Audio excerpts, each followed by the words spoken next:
किसी ने बड़े कमाल की बात कही है कि भगवान मंदिर को नहीं मनुष्य के हृदय को पसंद करते हैं, क्योंकि मंदिर में इंसान की चलती है और हृदय में भगवान की। नमस्ते दोस्तों, मेरा नाम है आरजे कार्तिक। एक छोटी सी कहानी सुनाता हूं एक ऐसे इंसान की जिसकी लाइफ में कुछ भी ठीक नहीं हो रहा था। सैलरी कम हो गई थी, लोन ले रखे थे, उन्हें चुका नहीं पा रहा था, एक तरीके से लाइफ में फ्रस्ट्रेटेड था। उस इंसान की आदत ये थी कि वो भगवान को नहीं मानता था, कभी पूजा पाठ में यकीन नहीं रखता था, विश्वास नहीं रखता था। बहुत हालत जब उसकी खस्ता होने लगी, दोस्तों से उसने सलाह लेना शुरू किया कि क्या करूं। तो एक दोस्त ने कहा कि भाई बुरा मत मानना, तुम भगवान को नहीं मानते हो, लेकिन मेरी सलाह मानो और भगवान श्री कृष्ण की पूजा करना शुरू कर दो। तुम्हारी जिंदगी में चेंजेस आना शुरू होंगे, पॉजिटिविटी आएगी, सकारात्मकता आएगी। उस व्यक्ति ने तब तो उस बात को आनाकानी करके टाल दिया कि चलो हटाओ, मैं अपने हिसाब से देखूंगा। उसे लगता था कि इंसान का कर्म ही इंसान को बनाता है, भगवान कुछ नहीं करते वो। लेकिन जब वो घर आया और घर आकर के विचार करने लगा, सोचने लगा अपनी लाइफ के बारे में, उसे लगा कि सब कुछ बुरा ही हो रहा है और पूजा करने में कौन सा घाटा है, करनी चाहिए।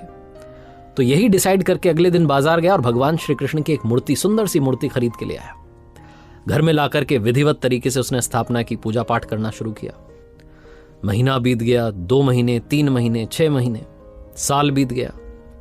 बहुत मन से वो प्रार्थना कर रहा था, लेकिन बात नहीं बन पा रही थी। पूजा करता था, बात नहीं बनती थी, गुस्सा भी आता था उसे। फिर अगले दिन पूजा करता तो थोड़ा क्रोध में करता कि ये क्या हो रहा है, मान ही नहीं रहे हो मेरी बात। 2 साल तक उसने ये सब किया, लेकिन जिंदगी में चेंज नहीं आया। जो चल रही थी वैसी चल रही थी।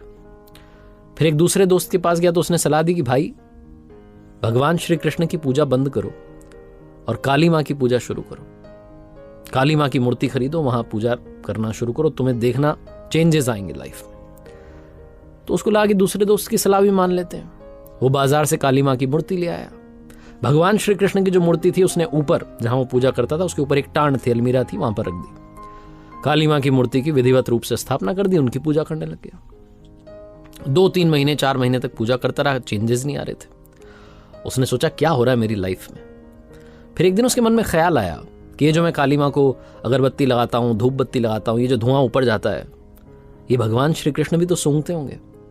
एक काम करता हूं, कपड़े से उनका मुंह बांध देता हूं। तो उसने बच्चे को आवाज दी, कपड़ा मंगवाया, सीढ़ी मंगवाई, ऊपर चढ़ा, और जैसे ही भगवान श्री कृष्ण की मूर्ति का मुंह बांधने वाला था, भगवान ने उसका हाथ पकड़ लिया। आदमी डर गया, चौंक गया, कहने लगा भगवान आप प्रकट हो गए, 2 साल से पूजा कर रहा था, आप आए नहीं, आज अचानक कैसे? भगवान श्री कृष्ण ने कहा आज मैं अचानक इसलिए आया क्योंकि आज तुमने माना कि मैं हूं। अब तक तुम बस मूर्ति की पूजा कर रहे थे, आज तुम्हें लगा कि ऊपर भगवान बैठे हैं, वो ये धुआं जो है सूंघते होंगे, उन तक पहुंचता होगा, उन्हें दिक्कत होती होगी, तो इसलिए तुम मेरा मुंह बांधने वाले थे। तुम्हें जैसे ही विश्वास हुआ कि मैं हूं, वैसे ही मैंने दर्शन दे दिया। कहानी बहुत छोटी है, लेकिन ये मजेदार सी कहानी लाइफ में एक बड़ा मैसेज देती है। भाव बस्य भगवान। जब आपकी भावना, मन से जब आपके अंदर वो भाव आ जाते हैं कि मैं भगवान को मानता हूं, उनसे सब कुछ चाहता हूं, उन्हीं की आराधना करता हूं, प्रार्थना करता हूं, तो वो जरूर प्रकट होते हैं। लेकिन अगर आप सिर्फ मूर्ति मान करके पूजा करते रहेंगे, भाव नहीं रहेगा, तो आपकी लाइफ में ऊपर वाला भी मदद नहीं करेगा। इसलिए कहते हैं कि जाकी रही भावना जैसी, प्रभु मूरत देखी तिन तैसी। भाव बस से भगवान। भावना जो है वो जागृत कीजिए, ऊपर वाला आपकी जरूर जरूर जरूर मदद करेगा। एक बार फिर से वही बात जो अक्सर आपसे कहता हूं, ऊपर वाले के आशीर्वाद के साथ, अपनी सच्ची मेहनत के साथ और अपनों के प्यार के साथ कर दिखाओ को जैसा कि दुनिया करना चाहे आपके जैसा। याद रखिए, हर सोमवार सुबह 9:30 बजे मेरे साथ देखिए एक नई कहानी।